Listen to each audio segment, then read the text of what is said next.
Hurricane Oscar impacts parts of Cuba. Severe storms move out of New Mexico into the Central Plains on Monday, followed by quiet weather for most of the United States. All next at the Weather Farm.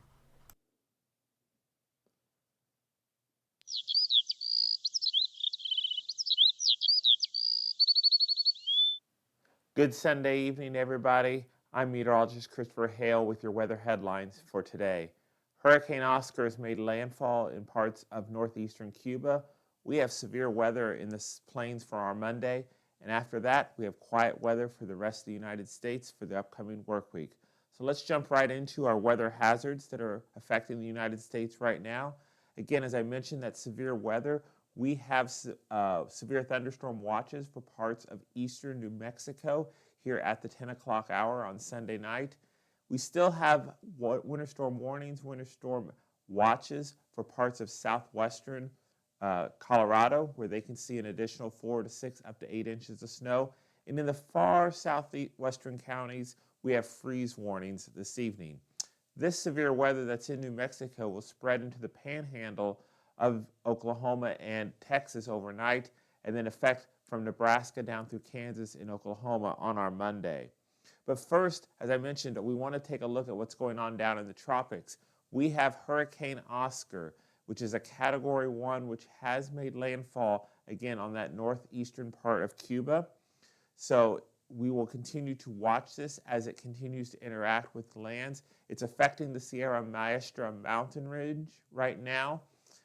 It is the only named storm. If we look out across the Atlantic, it is the only thing that we are focused on right now is where Oscar goes, what is its latest guidance, what information do we have.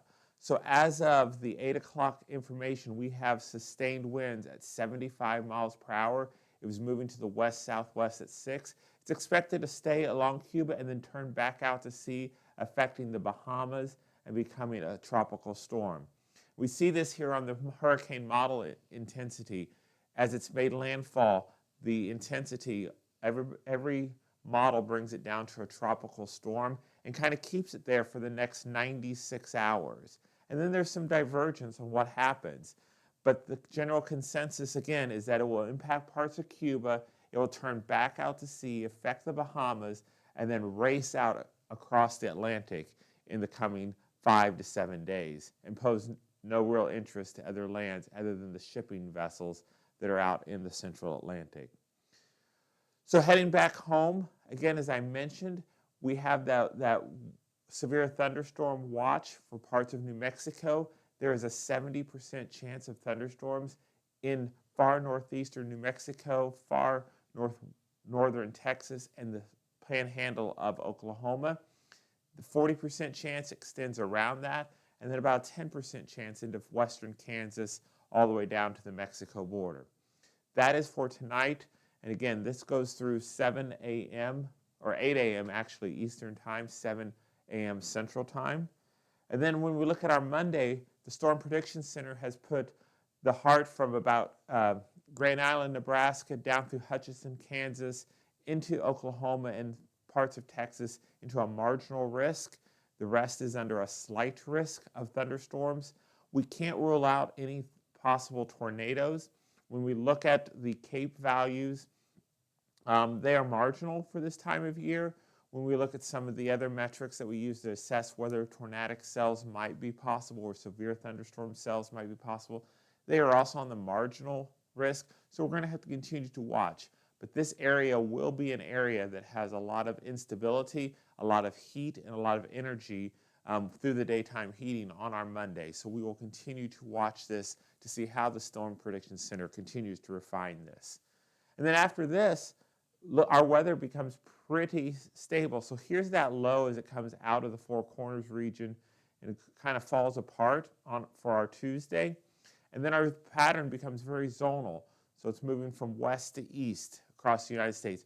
We have a little dip here that's going to affect Idaho and Montana. Could bring some mountain snows on our Thursday. But then the pattern kind of resets. Ridge builds in the west, starts to move toward our east for the upcoming weekend, for the last full weekend of October. But then we start to see behind it, we see another dip start to follow here, and that's going to be our weather that we're going to watch into that last week of October. So let's look at the weather for tomorrow. As I mentioned, we have the chance of storms from Nebraska down to Kansas into Oklahoma.